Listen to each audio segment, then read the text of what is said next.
Ouais, bah oui, bah Milieu? oui, bah oui, Ok. bah oui. Moi, je regardais plutôt Véronique, mais Non, c'est non, le il faut que je karma du regarde milieu. plutôt la caméra. Ça fait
Bonjour à toutes et à tous. Bienvenue donc sur le live d'Evoteam depuis notre auditorium de Barbès. Bonjour Marine. Bonjour Frédéric, bonjour à tous. Voilà. Donc nous sommes tous les deux en fait au sein de l'équipe entité conseil d'Evoteam et nous travaillons depuis déjà pas mal d'années sur la recherche utilisateur. Et aujourd'hui, en fait, on va vous présenter également un sujet qui est clé aujourd'hui, c'est la recherche utilisateur, puisque toutes les communautés UX parlent beaucoup de la donnée utilisateur. Pendant des années, en fait, on s'est demandé s'il fallait faire de la recherche. Aujourd'hui, on ne se pose plus beaucoup de questions. Les questions qu'on se pose, c'est qu'est-ce qu'on fait des données, comment on les partage, comment on les hiérarchise et comment, en fait, on capitalise sur la donnée. Voilà. Et pour parler de ce sujet, nous, on a invité une équipe qui vient de France Télé, et on tient à pouvoir vous montrer le parcours qui a été fait depuis une année, puisque nous, il y a une année, on avait commencé à faire un premier webinaire sur l'Atomic Research, où Martin Dujol, qui est dans notre équipe, avait présenté un premier framework d'Atomic, et les équipes de France Télé, en fait, en ont fait un outil de pilotage produit qu'on va vous partager. On démarre du coup la première séquence, mais avant de démarrer cette équipe, nous allons donner la parole à Anso Rakoto, qui est VP Product chez France Télévisions, qui était sponsor de cette initiative. Malheureusement, Anso n'a pas pu se joindre à nous. Pour autant, nous avons réussi à l'avoir pour enregistrer une petite vidéo afin qu'il nous partage sa vision et les raisons pour lesquelles il a été moteur de cette démarche. Et donc, Anso, la parole est à toi.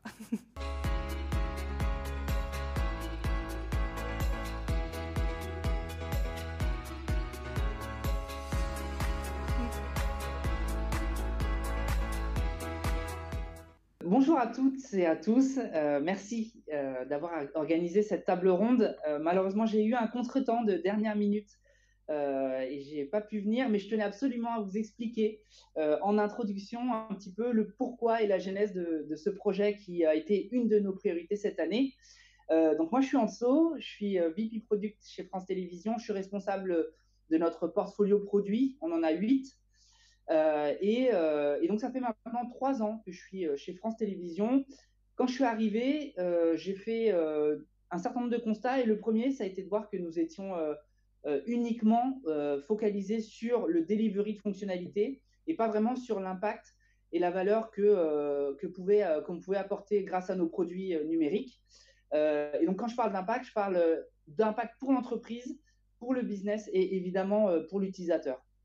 Et donc, fort de ce constat, je voulais qu'on pivote vraiment sur un pilotage par la valeur. Et donc, on a énormément travaillé sur le product discovery en mettant notamment la recherche utilisateur au cœur de notre manière de concevoir nos produits. C'est un travail qui nous a pris à peu près 2 ans. 2 ans, c'est le temps qu'il nous a fallu pour que toutes les équipes produits pivotent un petit peu sur cette nouvelle façon de travailler. Et c'est vrai, aujourd'hui, on a fait de gros progrès, on peut le dire, on est très contents. Mais on s'est aperçu qu'il y avait pas mal de points de douleur en interne et de dysfonctionnement. Le premier, c'était que toute cette recherche utilisateur, on agrégeait beaucoup d'informations, mais c'était difficile à traiter. On avait du mal à savoir quoi en faire. Donc ça, c'était le premier point de douleur. Le deuxième point de douleur, c'était qu'il était difficile d'accéder à tout ce savoir. Donc on avait beaucoup d'informations, de l'information sur Confluence, dans les comptes rendus de mails, dans Slack, un petit peu partout. Donc c'était très dur de s'y retrouver. Et c'était particulièrement un point de douleur pour les nouveaux arrivants, puisque quand ils arrivaient et qu'ils voulaient accéder à tout ça, c'était la croix et la bannière pour eux. Et puis le troisième point de douleur, c'était qu'on n'avait aucune mutualisation de cet apprentissage.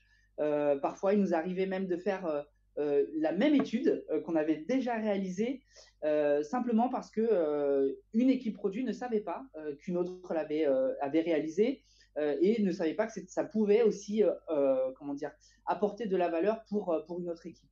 Et donc, au-delà de, évidemment, les doubles efforts et cette perte d'énergie, ça nous empêchait aussi d'avancer sur un des enjeux qui, d'ailleurs, va nous animer pour les 2 prochaines années, c'est d'apporter une cohérence sur l'expérience utilisateur globale au sein de l'écosystème numérique de France Télévisions.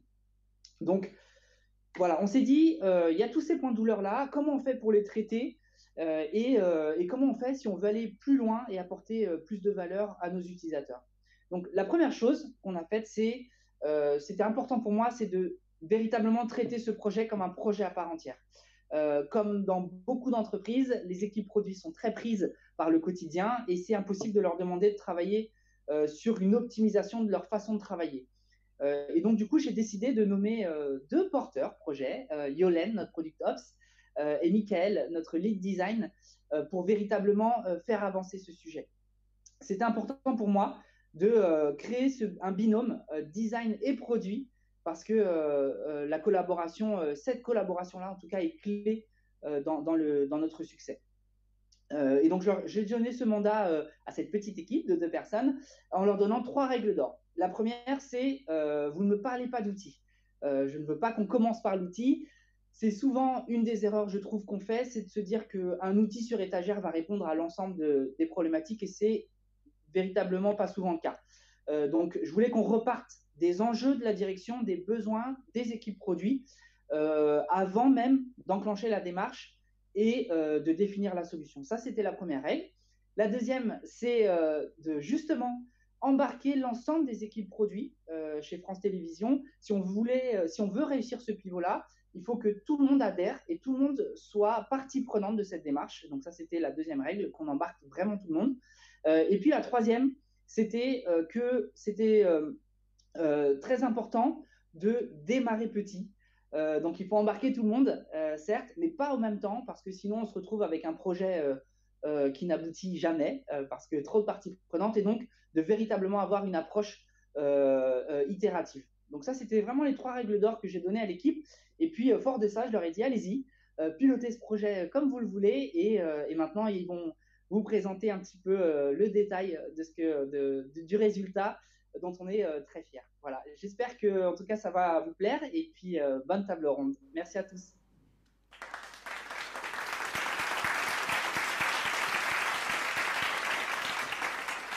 Nous avons le plaisir du coup d'accueillir ces 2 porteurs et également des contributeurs qui sont tout autant des utilisateurs. Et donc j'invite les invités à nous rejoindre sur le plateau.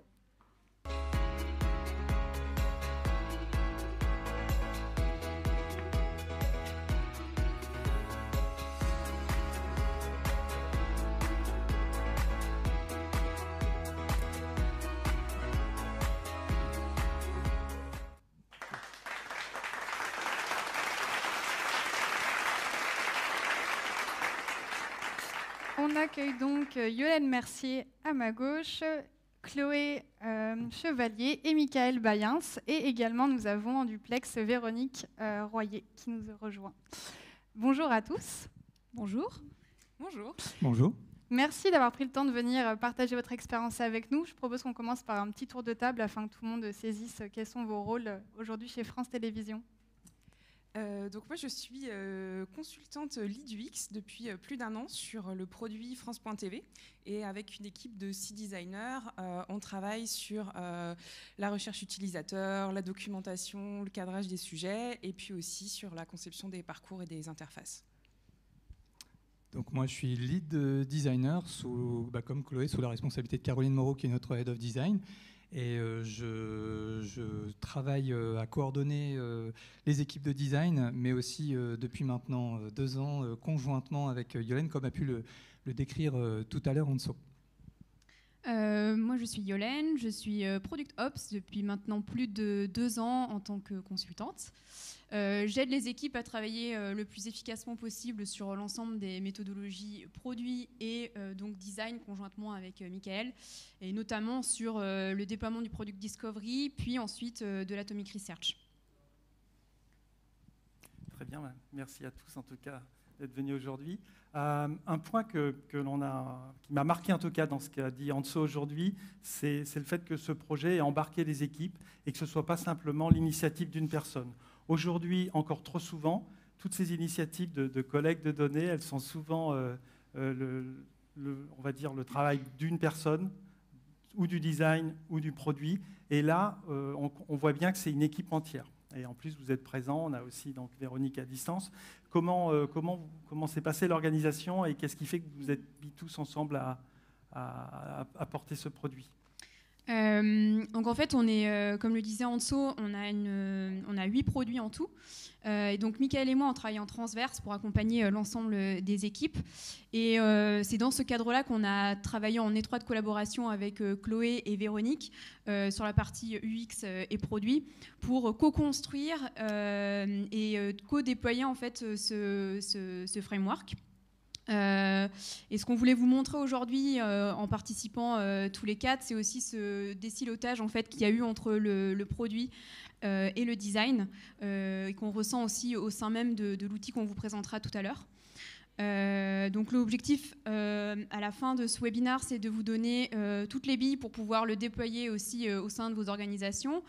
Ça dépend pas que d'un outil bien sûr, mais on va essayer en tout cas de vous faire une démonstration et de vous expliquer comment vous pourrez vous aussi l'utiliser. Le template est disponible depuis plus de 2 semaines maintenant sur la plateforme Coda. Oui, il faut rappeler qu'on a découvert un petit peu l'Atomic Research à travers un webinaire qui avait été porté par Martin, on en a parlé tout à l'heure. Et à la fin de ce webinaire, on nous avait donné un petit outil clé en main qui fonctionnait très bien sur Airtable et qui nous a permis d'aller très vite en fait, dans nos premiers tests, nos premiers déploiements, avec Chloé notamment. Et aujourd'hui, ce qu'on voudrait, c'est vous donner effectivement les moyens de partir, non pas de où on est parti nous, mais finalement de démarrer un petit peu là où on en est aujourd'hui. Voilà, c'est un petit peu l'objet de notre institution aujourd'hui. Okay. Je crois que si vous pouvez nous montrer à quoi ça ressemble, je pense qu'on a tous envie de voir maintenant l'outil. Oui, c'est l'objectif. Donc avant toute chose, peut-être vous expliquer un petit peu ce qu'est Coda. Je pense que vous connaissez peut-être tous Notion, qui est un peu plus populaire sur le marché. Donc c'est un outil de no-code, un tableur en fait hyper puissant, qui nous permet de construire nous-mêmes l'intégralité de l'outil, de créer vraiment de l'interactivité. Là, ce qu'on va vous présenter, c'est juste une partie allégée de ce qu'on utilise aujourd'hui au quotidien. On a publié en fait la partie la plus solide, mais on est encore en train d'expérimenter d'autres approches sur la conception, sur le pilotage aussi côté produit, la planification, etc. Mais en tout cas, là, vous avez une première partie qu'on va vous présenter. Vous avez un petit spoil, du coup, est-ce que la régie, on peut reprendre la vidéo du début, s'il vous plaît? Comme ça, on peut le présenter, vous pouvez le commenter en même temps. Super, merci. Alors bon, je vais raconter. Donc on arrive dans un environnement où on vous raconte un petit peu les grands principes, comment ça a été construit, quelles sont les bonnes pratiques à respecter. Et puis il va y avoir une seconde partie qui s'appelle Product Atomic Research, dans cet environnement qui est présenté comme une application, au fond, dans laquelle il va y avoir 2 grandes parties. Une première partie qui va être celle qui est une zone de consulting pour des gens qui ne sont pas partie prenante finalement des données qu'on rentre. Donc vous voyez, c'est une zone qu'on appelle explorer, dans laquelle on va retrouver un dashboard avec tous les grands apprentissages, ceux qui sont priorisés, les dernières expérimentations et Et ensuite, une seconde partie qui va être la partie recherchée, dans laquelle je vais pouvoir rentrer des mots-clés, filtrer et trier les insights. Alors, tout ça est nourri par cette section qui est plus intéressante, qui ressemble à ce qui existait dans Airtable. Donc avec une zone d'expérimentation, dans cette partie, on va documenter ce que nous avons fait. Donc ça peut être un test utilisateur, ça peut être n'importe quelle méthodologie. En fait, on va rentrer indistinctement des méthodes quali ou quanti. Et on va rentrer de quelle typologie de méthode il s'agit et lui donner un titre.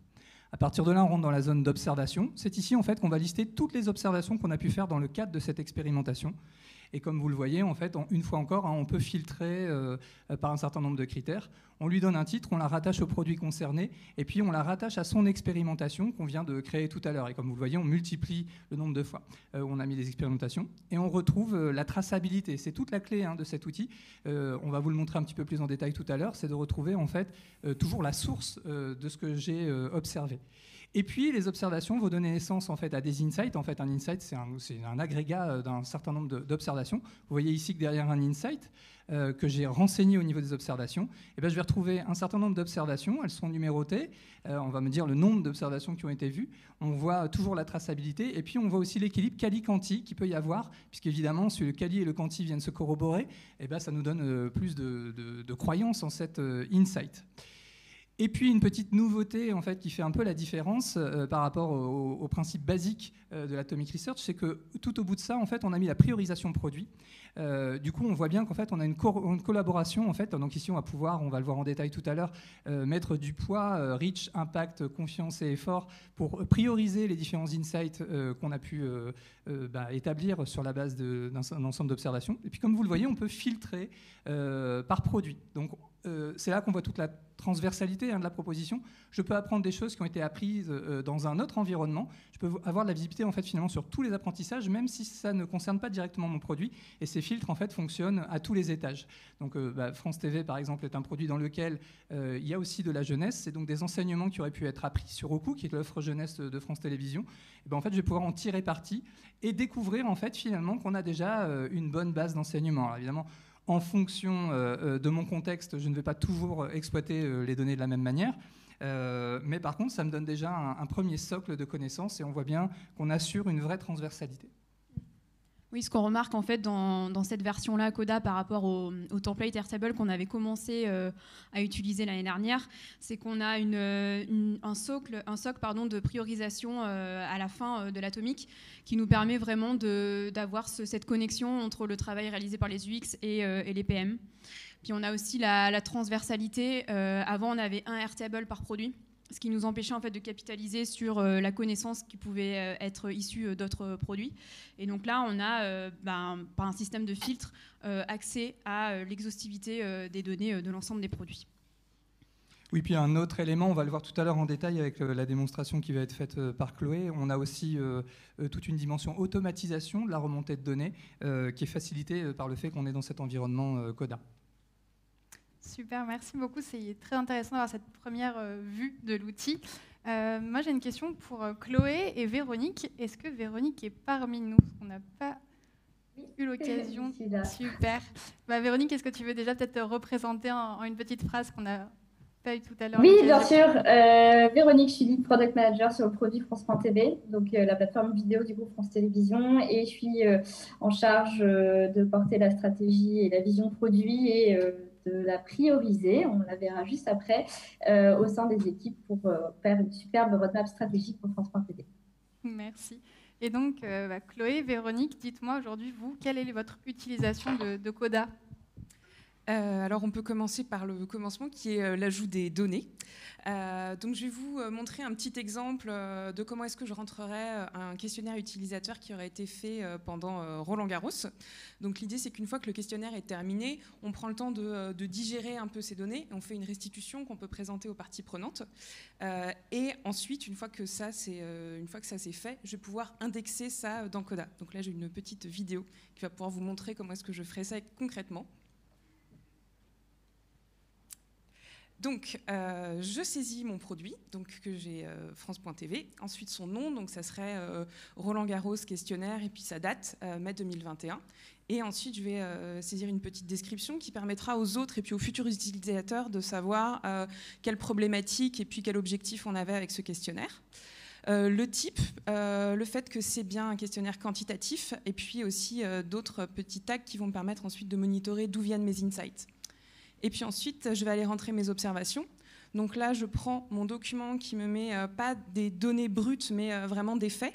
Et je vais aller sélectionner chacune des observations une par une que je trouve pertinentes. Donc pertinentes pour ce qu'on fait maintenant, mais aussi peut-être pertinentes pour plus tard, parce que c'est deux choses qu'on n'avait pas pensé découvrir dans ce cadre-là.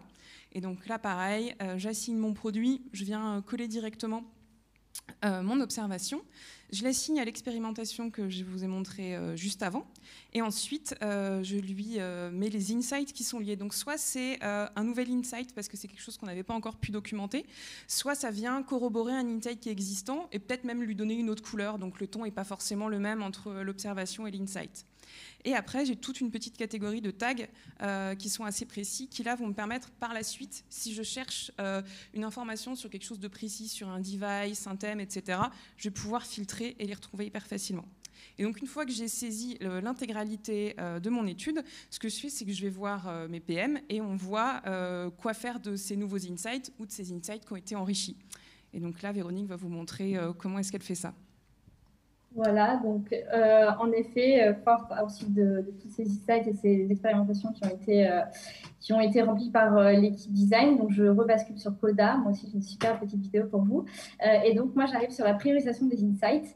L'idée, en fait, ici, c'est que je vais pouvoir retrouver tous mes insights qui concernent France.tv, donc avec un traitement par produit, insight, avec ma petite échelle de mesure de priorisation, on viendra dessus après, et je peux également rattacher ces insights à mes OKR que je peux rentrer très facilement dans Coda via l'onglet du OKR. Très simplement, là, je vais aller pour France.tv, ajouter un objectif et un key result pour mon produit sur l'année 2021, par exemple. Donc, on voit que là, on a rentré nos objectifs 1 et 2. Je peux également voir la progression de mes objectifs, voir si je suis sur une bonne tendance ou pas, à partir de mes KR et de mes pourcentages d'atteinte en fait, que je cherche à avoir sur le produit France.tv. Donc, une fois que j'ai pu faire cet état des lieux des OKR, je vais donc rebasculer dans ma priorisation des insights. Donc, je vais aller chercher l'insight que Chloé a pu rentrer auparavant. Et puis, là, moi, je me sers tout simplement en fait, du RISE, qui est le framework de priorisation Intercom, pour en fait mesurer le reach, l'impact, la confiance et l'effort de mon insight, donc à quel point cette douleur utilisateur est problématique. Sur France.tv, je vais utiliser une échelle qui est bien à moi, mais étant donné que nous sommes plusieurs produits à nous servir de Coda, l'avantage c'est que là, je peux vraiment remplir ma légende en fait, directement sur mes lignes de Coda. Ensuite, je vais donc faire ma petite priorisation qui va me donner un score pour avoir une idée en fait, de la pertinence et vraiment de la gravité de ma douleur utilisateur. Voilà grosso modo, et donc ensuite je vais les rentrer sur toute l'année 2021 pour avoir en fait vraiment une vision super macro de toutes mes douleurs utilisateurs et mes opportunités. On vous sent subjugué par l'outil, enfin nous on l'est en tout cas ici. On présente aujourd'hui l'outil qui concrétise toute cette démarche, parce qu'on est vraiment en train de parler plutôt d'une nouvelle façon de travailler. Vous, qu'est-ce que ça a changé pour vous ? Côté PM, clairement, c'est vraiment un vrai lien en fait, concret entre toutes nos études, nos tests utilisateurs, tout ce que d'un côté on pouvait faire au niveau mix et après côté produit, ce qu'on souhaitait faire. Donc clairement pour nous, c'est concrètement un vrai lien en fait, entre le design et le produit. C'est hyper concret finalement et ça nous permet en fait après avec Chloé de pouvoir projeter toutes les hypothèses qu'on va vouloir adresser pour ensuite dérouler notre roadmap. Et moi, côté design, c'est ma Bible, grosso modo. Comme l'a dit Anso, c'est vrai qu'avant Avant, c'était compliqué d'accéder aux données. Quand il y avait un nouveau sujet qui arrivait, quand on me donnait des verbatim utilisateurs de type les gens aiment, les gens n'aiment pas, etc., pour vérifier ça, ce que je faisais, c'est que j'allais dans Confluence, je regardais toutes les études qui existent, j'en ouvrais et après je faisais des POMF. Donc d'une, c'est fastidieux, mais surtout ça a toutes les chances d'être très incomplet, parce que si on a découvert des choses qui sont peut-être à côté ou qui ne sont pas le cœur de l'étude, on ne va pas pouvoir les trouver. Aujourd'hui, toute la connaissance est disponible dans Coda, elle est taguée, et donc en fait, en quelques clics, je peux y accéder, et puis je vois si ma connaissance elle est suffisante ou si elle est insuffisante, et avec ça, en fait, j'ai vraiment l'impression que je peux piloter à la fois ma recherche utilisateur et ma conception. Oui, j'ajoute à ça qu'en plus, il y a une vraie traçabilité, on l'a vu tout à l'heure dans l'outil, hein, donc si des fois je me demande d'où vient cet insight, je peux toujours retrouver finalement les sources des observations et d'où elles viennent, ce qui fait que quand je suis en priorisation, au moment de la priorisation, en fait, j'ai très confiance en fait, dans la donnée qui m'est donnée, je peux toujours revenir en arrière, il n'y a aucune défiance en fait, finalement sur l'apprentissage. C'est vraiment un outil complet. Enfin, vous avez réussi à avancer sur une nouvelle façon de travailler. Si pour autant, je vous disais, demain, on repart en arrière, qu'est-ce que vous en pensez ? Je pense que c'est impensable. Non, et puis c'est surtout que c'est l'inverse qui se produit. On voit qu'on avance plutôt pour toujours l'améliorer, apporter des nouvelles fonctionnalités. On a d'ailleurs une petite démo des dernières fonctionnalités qu'on a ajoutées et qui nous sauvent un peu la vie, qu'on va pouvoir regarder ensemble. Donc là, je vais commencer par exemple par les avis stores. Donc il y a une sous-catégorie dans Observation qui remonte tous les avis stores. Avant, je les copiais à la main, chacun, tous. Et là, en fait, ils vont tous remonter. Donc il y en a plusieurs dizaines par jour. Donc c'est un travail qu'on fait assez régulièrement.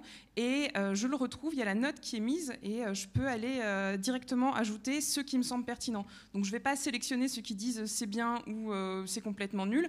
Par contre, ceux qui me décrivent un peu à la fois un problème, une opportunité ou quelque chose qui est très apprécié, je les sélectionne, je leur mets un insight et puis ils vont remonter automatiquement avec l'expérimentation qui est associée. Et après, je peux les retrouver directement dans mes observations. Donc ça, par exemple, c'est un gain de temps énorme. Après, il y a toujours des petits filtres qui sont ajoutés aussi pour qu'on puisse changer un petit peu l'ordre dans lequel ça s'affiche. J'ai aussi ce que disait Mitch, la traçabilité. Donc une fois qu'il y a quelque chose qui est traité, je peux toujours le retrouver dans mes historiques. Un autre exemple, le NPS, donc, qui est un indice de satisfaction. Donc, les utilisateurs nous donnent une note. Ils peuvent aussi nous donner des commentaires. Et donc ça, c'est des choses qu'on va rentrer aussi. Quelque chose qui est pratique, c'est que si je l'exporte en CSV, du coup, j'ai mon tableur qui est là. Je peux copier et ensuite, je peux aller le mettre directement, le coller dans Coda. Et ensuite, c'est pareil, quand j'ai des commentaires qui me semblent pertinents, je me dis que je peux en faire quelque chose, c'est une information qui est intéressante, je vais aller là aussi l'ajouter directement aux observations. Ils nous ont fait une petite automatisation aussi des notes qui remontent directement en étoiles. Et puis après, en termes de facilité d'utilisation, là c'est pareil, je viens d'ajouter 30 lignes, je copie un peu mon produit et mon expérimentation et ça vient se mettre automatiquement. Donc, on ne va vraiment pas dans le sens de et si demain ça n'existe plus, on a des instances avec les autres designers où on discute ensemble de comment est-ce qu'on l'utilise, comment est-ce que ça pourrait mieux s'intégrer et tous ensemble en fait on en discute pour voir avec Mitch et Yolène quelles fonctionnalités on pourrait ajouter pour que ça s'intègre toujours plus dans nos vies de designers. Et côté PM, je pense que... Côté PM, voilà, sans beaucoup d'originalité, plus à ce que dit Chloé, clairement c'est un gros gain de temps aussi pour le produit. Avant, on se servait d'un fichier Excel, donc je vous laisse imaginer un Excel avec toutes ces observations et de pouvoir en fait les classer. Donc c'est vraiment un gain de temps aussi pour nous.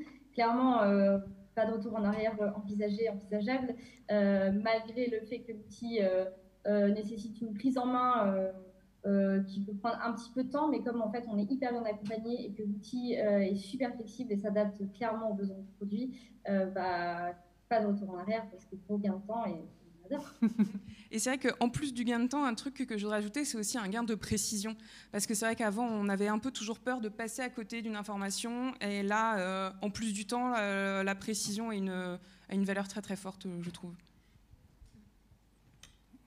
En tout cas, c'est passionnant. C'est vrai que on est parti de l'idée de l'atomique, du repository, et quand on vous écoute, on voit bien que grâce à cet outil, vous allez beaucoup plus loin vous arrivez à connecter en fait tout ce qui est important dans une organisation pour créer de la valeur pour les clients et pour piloter le produit. Donc ça c'est vraiment passionnant. C'est vraiment la clé manquante jusqu'à maintenant, parce que jusqu'à maintenant, il y a des gens qui faisaient de la recherche d'un côté, il y avait le design aussi qui travaillait à sa manière, il y a des gens qui arrivaient un peu au dernier moment pour changer des idées, et puis c'était compliqué de piloter. On le voit au quotidien, on en a encore eu des exemples ces derniers jours avec des clients. Donc ça c'est vraiment passionnant. On comprend que ça a changé un peu votre manière de travailler. Est-ce que sur ces éléments-là, vous avez encore des éléments à compléter sur l'organisation, sur la manière dont vous travaillez aujourd'hui? Est-ce que l'outil, il a eu un impact aussi sur votre manière de travailler au quotidien? Oui, complètement. Comme le disait Chloé, on a des instances d'accompagnement maintenant qui sont hebdomadaires avec les UX et avec les PM. Donc en fait, on a construit finalement une transversalité au sein des expertises. Alors qu'avant, on travaillait vraiment par produit. Là, maintenant, on travaille avec tous les PM, tous les UX. Et ça, c'est vraiment hyper agréable parce qu'on capitalise sur tout toutes les bonnes pratiques qui sont faites. Il y a une vraie affirmation des rôles. En fait, nous, il y a déjà plus de 2 ans, on a mis en place le Product Discovery qui nous a permis de balayer en fait, un certain nombre de douleurs sur la complexité de travailler entre design et produit. C'est pas toujours évident. Une fois qu'on a vraiment travaillé sur cette problématique-là, on s'est senti prêt pour pouvoir mettre en place Atomic Research et c'est vraiment très important. Et là, ça se fait vraiment de façon très fluide. Il n'y a pas de conflit sur quelle partie l'UX doit prendre en charge sur l'Atomic Research, quand est-ce que le PM intervient. En fait, c'est très, très naturel. Et après, au-delà de ça, je dirais aussi qu'on a pu structurer des bonnes pratiques. Dans le cadre du Product Discovery, on a testé beaucoup de frameworks. Là, on en a structuré au sein de l'outil. On sait que par exemple, le RISE, ça fonctionne bien. Il y a beaucoup de PM qui l'apprécient au sein de la maison. Donc, on l'a formalisé dans l'outil et pas le contraire. Oui, il faut revenir sur ce que disait Anso au début. Un outil ne changera pas les mentalités. Il faut d'abord... c'est finalement un ciment qui va être le socle de cette culture. Donc d'abord, en fait, on a commencé à changer les cultures, à clarifier les rôles, et ensuite l'outil est quelque chose en fait finalement qui va cimenter tout ça, qui va perpétuer les bonnes pratiques. Donc en tout cas, je pense que vous allez donner envie à beaucoup de personnes aujourd'hui de l'essayer. J'espère autant qu'on a pu faire modestement il y a 1 an. Aujourd'hui, si vous deviez donner des conseils pour des équipes qui veulent se lancer, quels seraient les prérequis? Parce qu'on voit bien quand même qu'il y avait un terrain qui était assez favorable. Voilà, et comme tu le dis, ce n'est pas une question d'outils. Il faut déjà qu'il y ait la culture, il faut déjà qu'il y ait vraiment une compréhension autour, et l'outil ne sert qu'à apporter ce ciment-là. Mais les prérequis, ça serait quoi selon vous? Déjà, il y a vraiment un prérequis sur la manière de penser en fait, l'Atomic Research ou même n'importe quelle méthodologie. Il faut le voir comme un produit à part entière. Se fixer ses propres KR. Nous, on en a fixé 2. C'est peu, mais au moins, voilà, on a pu avancer vite, qui était donc augmenter la connaissance au sein de l'ensemble de nos produits et qui était aussi de diminuer le temps perdu et donc optimiser le temps des UX et des PM. Donc ça, c'est vraiment un prérequis.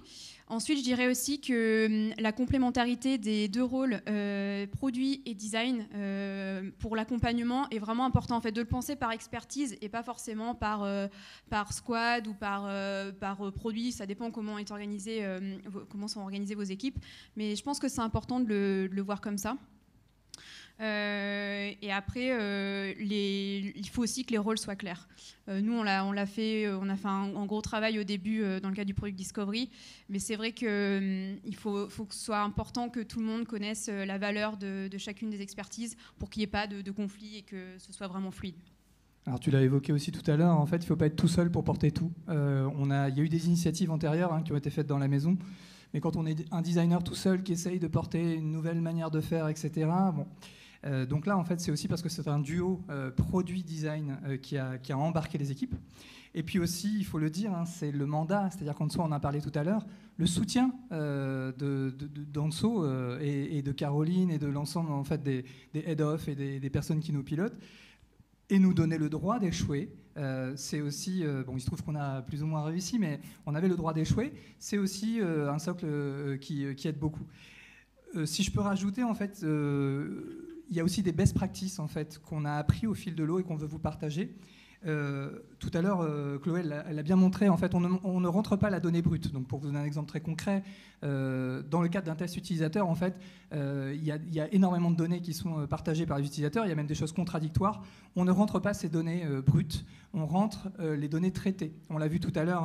Chloé, elle montrait qu'elle allait récupérer dans un PowerPoint une information qui a été synthétisée. On ne rentre que l'information synthétisée. De la même manière, on n'exploite pas l'exhaustivité de ce qui revient des stores, mais vous l'avez vu, elle peut appuyer sur un bouton pour sélectionner. On fait un tri au préalable et c'est fondamental parce qu'un repository, c'est rien d'autre qu'une base de données.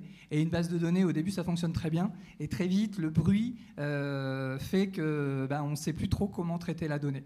On a des boutons d'archivage, on a un certain nombre de choses qui nous permettent aujourd'hui de faire une très bonne maintenance. Et ça me donne la transition idéale pour le deuxième point clé dans les best practices, c'est de ritualiser la collecte de données, mais aussi l'entretien de la base de données. Il faut tout le temps se donner un temps idéal au sein des équipes pour pouvoir aller relire l'exhaustivité des données.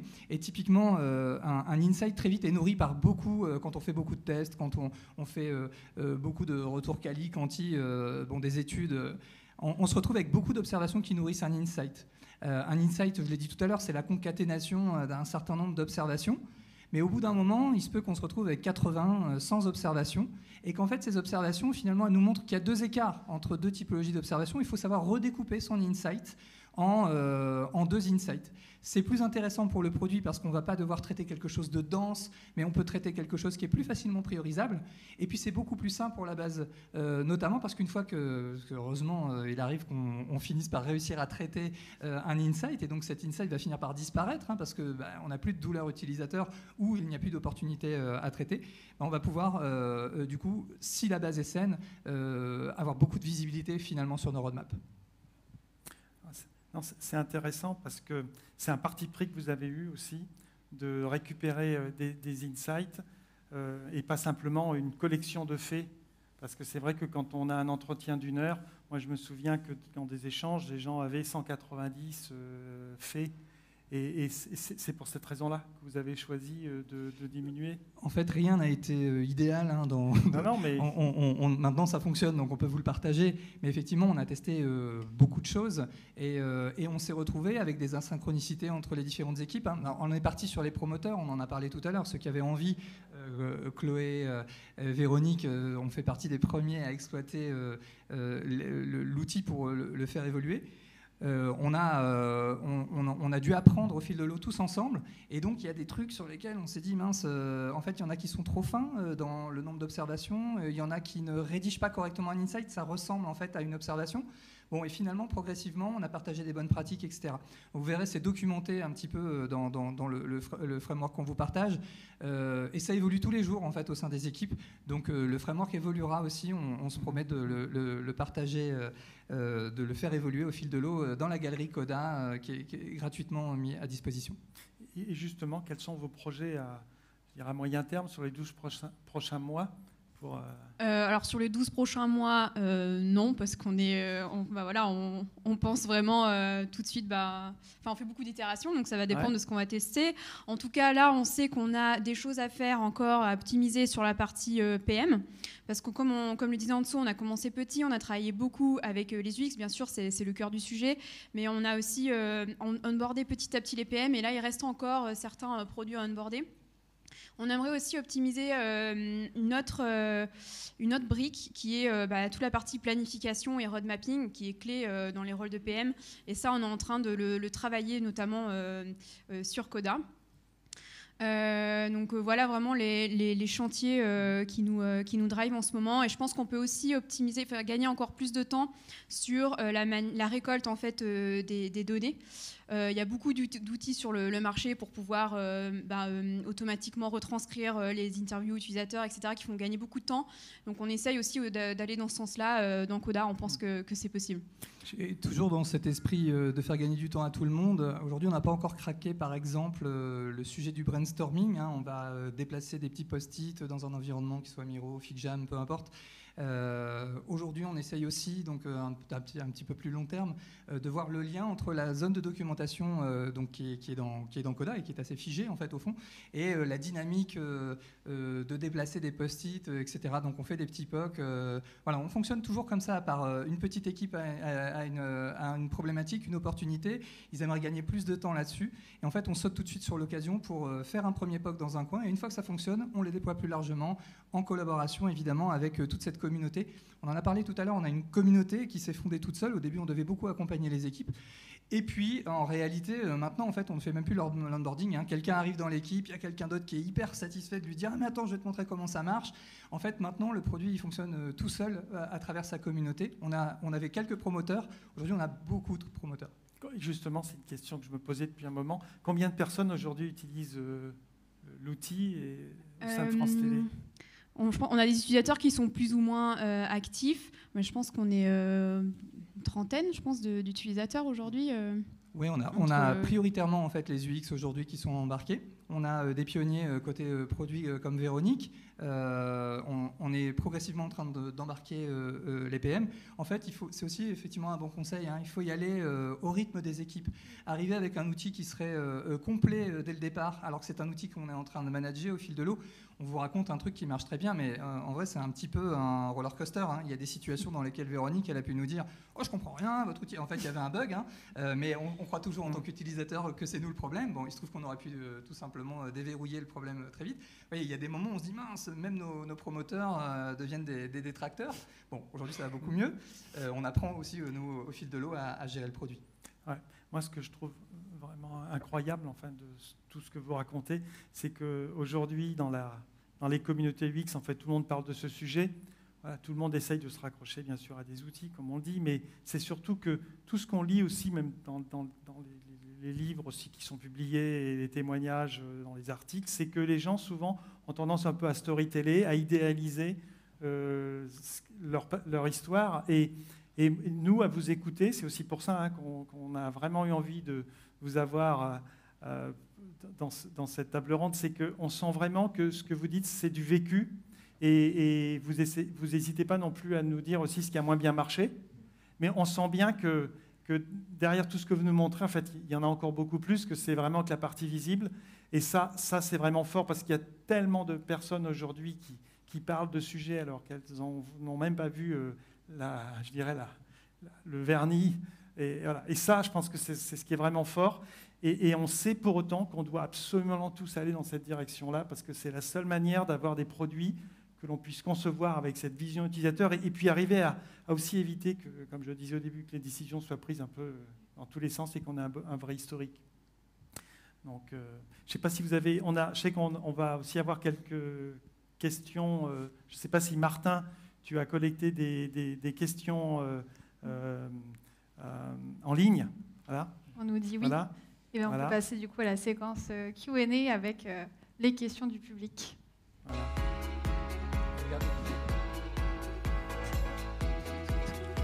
Oui. Il faut bien regarder les caméras.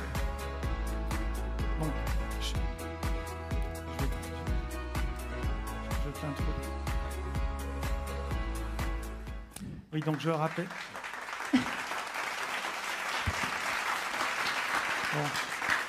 Voilà.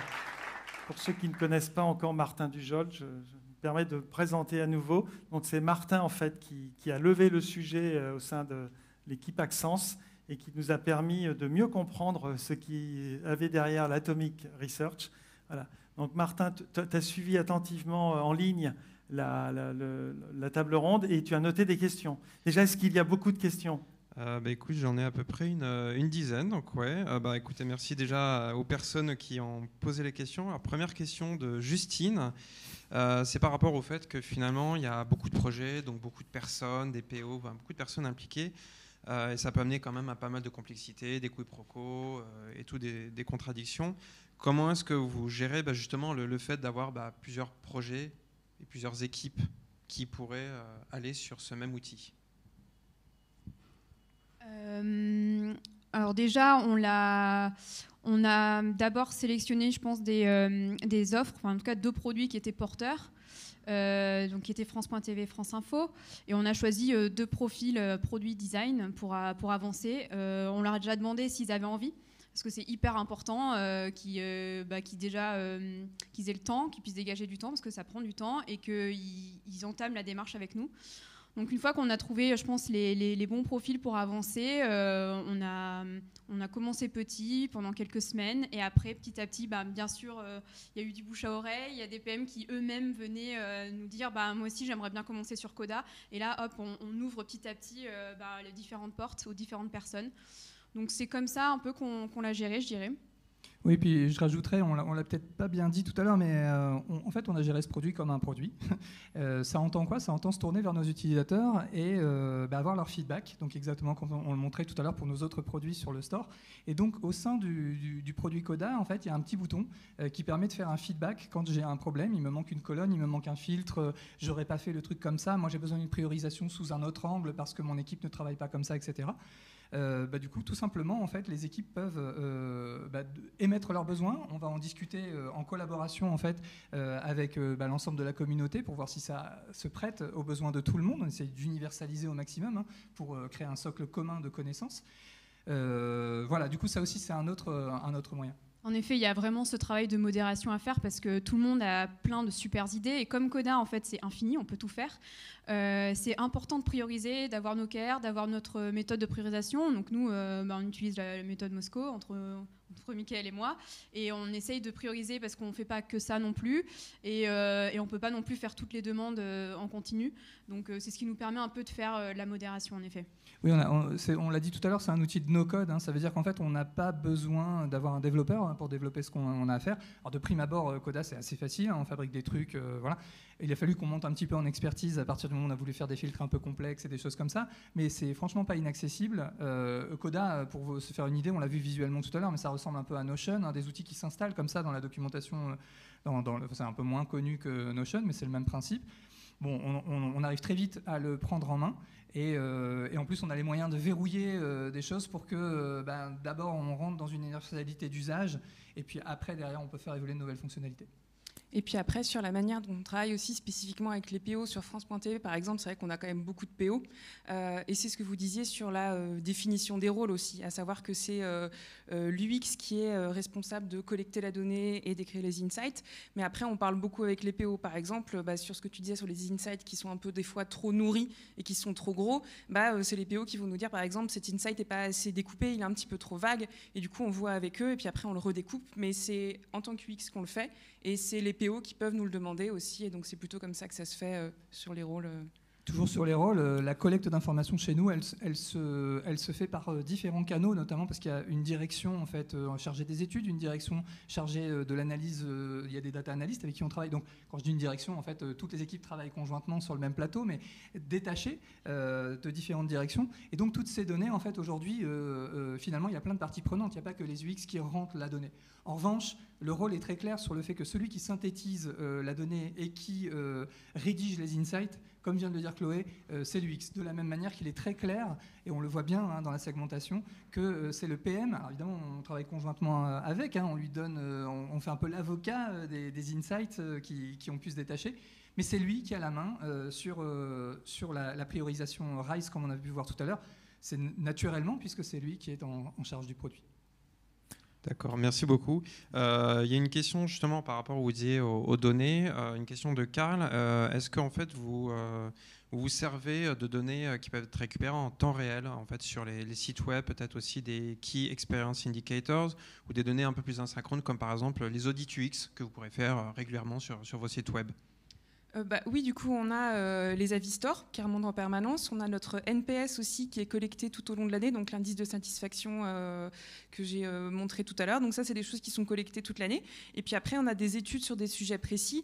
Donc quand on voit qu'il y a un sujet qui remonte dans le PRIC de Véro et sur lequel on n'a pas assez de connaissances, je vais lancer un test utilisateur ou une étude ou un questionnaire en fonction de ça sur ce sujet précis.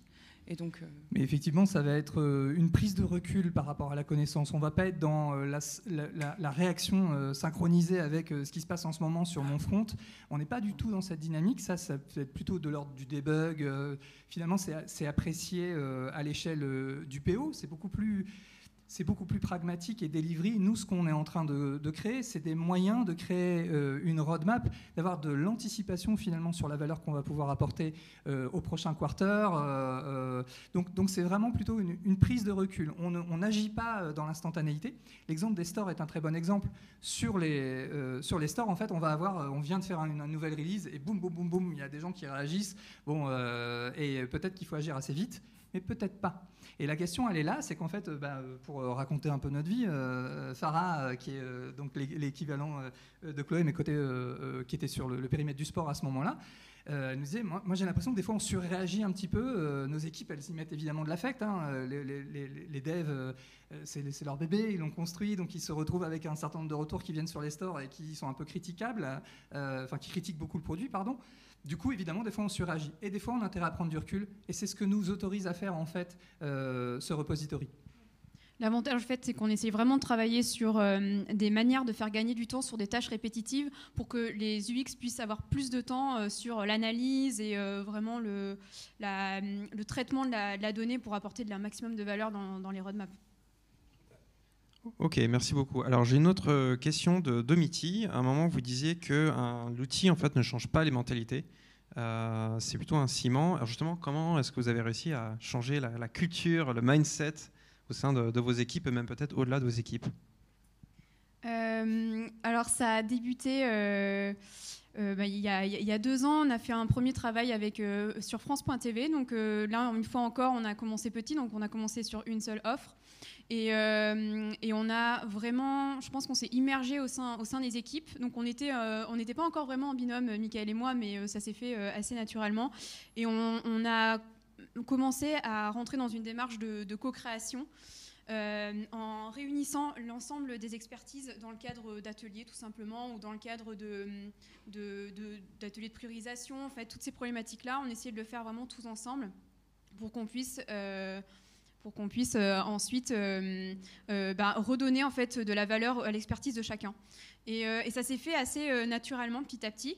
Et une fois qu'on a testé plein de choses, plein de frameworks, on les a formalisés et on a commencé à le déployer à l'ensemble des 8 offres. Et c'est pour ça qu'on est maintenant plus en transverse. Oui, et il faut bien imaginer qu'en fait, on y a été très fort sur l'acculturation collective, c'est-à-dire qu'on faisait des tests utilisateurs avec des diffusions vidéo, avec du popcorn et tout, pour que tout le monde vive ce que c'était un retour utilisateur, quel que soit son domaine d'expertise sur le plateau. Donc on était encore en plateau physique à ce moment-là. Vraiment, on a été très fort pour que la culture du design soit imprégnée. Il faut bien comprendre qu'au préalable, des initiatives existent tout le temps. On n'arrive pas, on va prêcher la bonne parole et tout le monde nous écoute. Au contraire, on se retrouvait avec beaucoup de bonnes initiatives qui existaient un peu partout sur la priorisation, qui existaient également sur les tests utilisateurs, qui existaient dans un certain nombre d'environnements. Mais le fait de travailler conjointement, c'est-à-dire Yolène qui représentait au fond le produit et nous, côté design, en fait, qui travaillions ensemble, ça a créé vraiment une évolution dans le bon sens. Encore une fois, si on n'avait pas eu Anso qui propageait cette bonne parole et qui, au fond, est au-dessus de tout le monde et qui donc, du coup, donne la bonne voix, ce serait beaucoup plus difficile de gravir la bataille qu'on a pu mener. Qui lui-même nous a dit que c'était la CDO qui avait aussi posé la vision. Voilà, il n'était pas tout seul, qui est au COMEX. Tout à fait. Alors j'ai une question un peu plus opérationnelle. À un moment, vous disiez que justement, par rapport aux observations, vous récupériez les observations synthétisées qui étaient issues de vos rapports, et on voyait qu'il y avait un côté manuel dans l'action. Est-ce que c'est pas un peu fastidieux justement de ce côté manuel de copier l'information d'une présentation jusque vers le coda? En fait, ce qui est en soi fastidieux, c'est de s'assurer qu'on exploite bien toutes les données qu'on a recueillies. Ça, c'est vraiment quelque chose qui est fastidieux parce qu'on on apprend énormément de choses lors d'un test utilisateur, on en utilise une petite partie tout de suite, et puis il y a le reste de l'iceberg qui n'est pas exploité. Et ça, effectivement, c'est un travail qui en soi est fastidieux.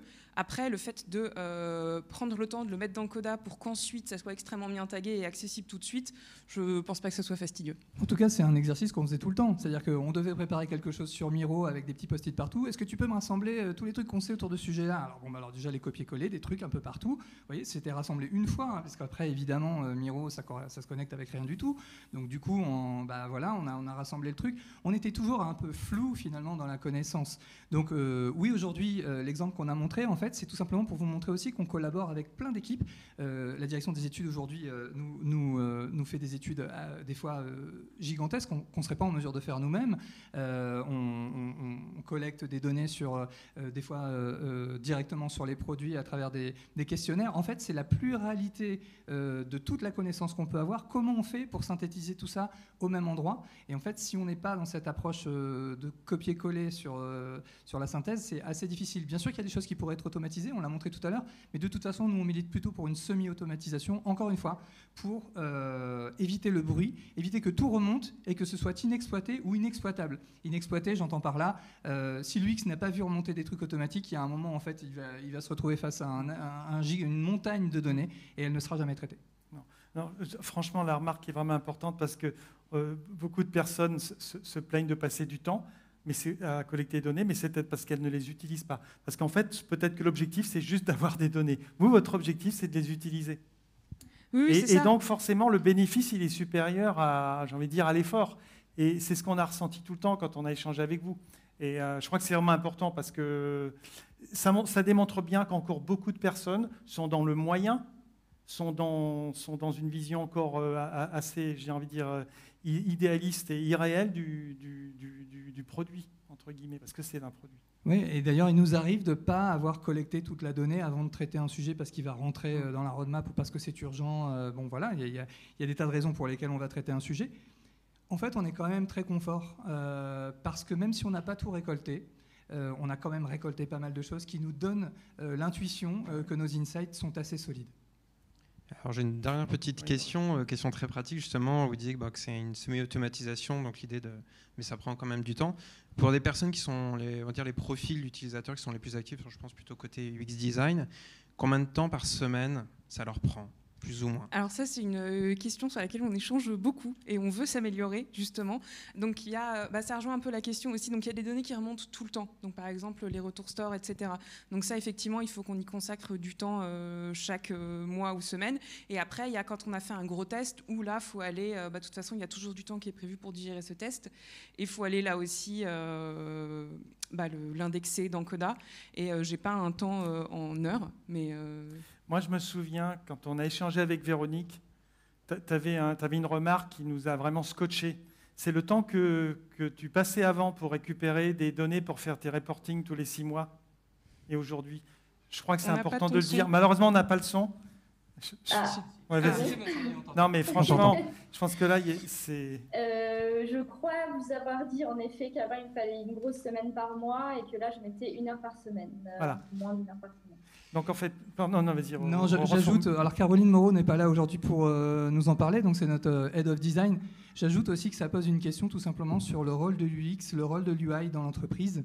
C'est-à-dire que nous, nos UI ont tendance non plus seulement à pousser des pixels, mais à remonter un peu plus haut dans la conception avec les équipes au moment de facilitation, de collaboration collective autour de la co-création.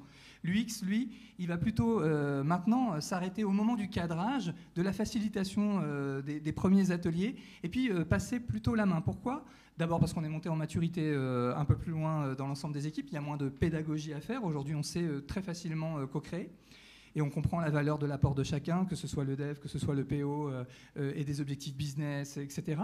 Bon. Et plus haut, en fait, finalement, notre UX a tendance aujourd'hui à devenir un espèce d'UX researcher très en amont. On lui donne plus la clé, en fait, de la récolte de ces données. On ne fait pas un rôle explicite du UX researcher parce qu'on essaie de limiter, vous savez ce que sont les grandes entreprises, on a beaucoup d'intervenants dans le cadre d'ateliers de facilitation, donc multiplier les rôles, c'est pas forcément la bonne chose, c'est plutôt faire glisser ces rôles pour remonter un peu plus tôt en valeur. Avant l'intervention d'Yolène, on en a parlé tout à l'heure, et l'installation du Discovery dans la culture, il y avait certaines équipes qui allaient récolter de la donnée en amont, etc., etc. Mais on avait plutôt des UX qui avaient tendance à faire des wireframes, dans le meilleur des cas. Et aujourd'hui, on a vraiment fait une révolution, encore une fois, culturelle, qui nous permet d'arriver justement à cette dimension où on a un problème de riche qui est, maintenant qu'on collecte toute cette donnée, comment on fait pour la traiter ? Franchement, on vous remercie encore de tout le temps que vous nous avez consacré. Et ce témoignage, c'est vraiment un témoignage d'aujourd'hui du grand tournant de l'expérience utilisateur, vraiment, qui contribue réellement au produit et à l'utilisateur. Donc franchement, on vit un moment assez incroyable. Nous, ça fait plus de 20 ans. Mais c'est vrai, ça fait plus de 20 ans qu'on est dans ce métier. On a passé du temps beaucoup à faire des tests. Mais là, enfin, on voit comment cette recherche contribue. Et on casse un peu les barrières. C'est le cas de le dire aussi à nouveau. Même au niveau des équipes, dans leur façon de travailler. Et votre manière, votre agilité, votre manière d'aborder le sujet et rafraîchit complètement, je trouve, notre métier. Donc encore merci. Merci et on espère vous revoir pour la suite. Merci. Voilà. Merci à tous.